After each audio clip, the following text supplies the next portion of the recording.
Hi everyone, my name is Demi, and today we're going to talk about what a typical period should look like, and I'm going to give you 5 characteristics of a typical period. I am the founder of Bright Girl Health, I'm a fertility awareness trainer, and I'm a menstrual health educator in schools all over Australia. So periods are definitely my favorite thing to talk about. So let's hop into it. The first characteristic of a typical menstrual cycle is that ovulation always happens. A lot of people don't realize that just because you bleed doesn't mean that that's a true period.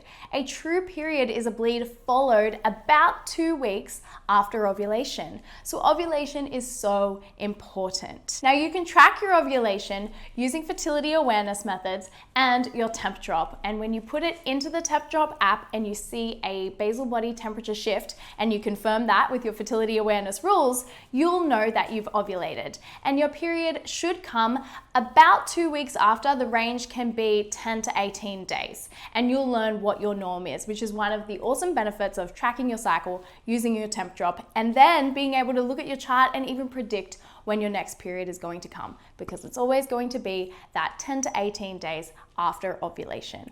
Some examples of some bleeds that aren't true menstruation are ovulation spotting, which is a little bit of blood around the time that you're ovulating, or a bleed when you're taking hormonal birth control. Most hormonal birth control, it will stop you from ovulating in order to prevent you from getting pregnant. But what that also means is that the bleed that you experience is not actually true menstruation. Ovulation is really important because it's the way that our body produces progesterone, which is really important for our overall health and for our menstrual health. The second characteristic of a typical menstrual cycle is how often it comes. So we hear that it should come every 28 days, and we're not all clones or robots, so it's not always going to come perfectly every 28 days. But we do want it to be as close to that as possible. So about a range of 25 to 35 days is typical. Life happens, sometimes our period's going to be a little bit late. The more supported and healthy your body is, hopefully that should manifest in your period coming more on time. The third characteristic of a typical period is how long your bleeding lasts for. It should last from 4 to 7 days. We don't want a really short bleed, and sometimes that may not be a menstrual period at all. Sometimes it could be something like ovulation spotting or an anovulatory bleed, a bleed after sex, or a bleed because of a health condition you might have. So if you're getting short bleeds, that might be a good reason to get a checkup. And we also don't want bleeds that are longer than 7 days either. That can be really annoying. It can also mean that we're losing too much blood. So if you're consistently having bleeds longer than 7 days, you could also get that checked out as well. The fourth characteristic of a typical menstrual cycle is how much blood that we lose. Now, let me get some props.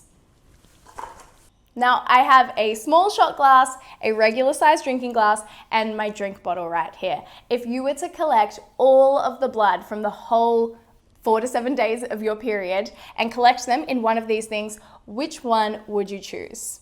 And when I ask people this, usually they choose the medium drinking glass, but it's actually the shot glass. Now, sometimes it can look like we lose a lot more blood when it's spread out over a pad or a tampon, but 4 tablespoons would fill this shot glass to the rim. If you're losing more blood than that, a good way to tell is if you're having to change your pad or tampon every 2 to 3 hours or less because it's in danger of leaking. That would mean that you have a heavy period.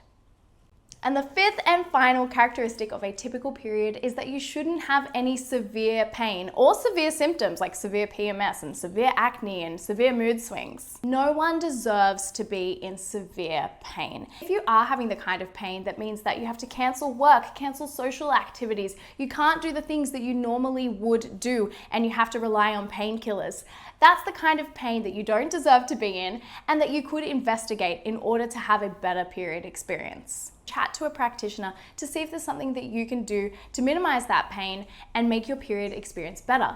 And sometimes it means getting a diagnosis of something like endometriosis, maybe PCOS, maybe fibroids, maybe your hormones need a little bit more support. Now, even if you do have a condition like endometriosis or adenomyosis, which means that you have more pain than the typical period, you can still be prepared. If you're tracking your cycle with your temp drop, you see when ovulation's happening, and then you know your period is coming about 2 weeks later, you can be prepared. Tracking your cycle is such a helpful tool to be able to be in tune with your body and really embrace your cycle and see what's happening with it. And you can even take the charts in your Tempdrop app to a health practitioner to help them understand what's happening with your cycle and help them to help you.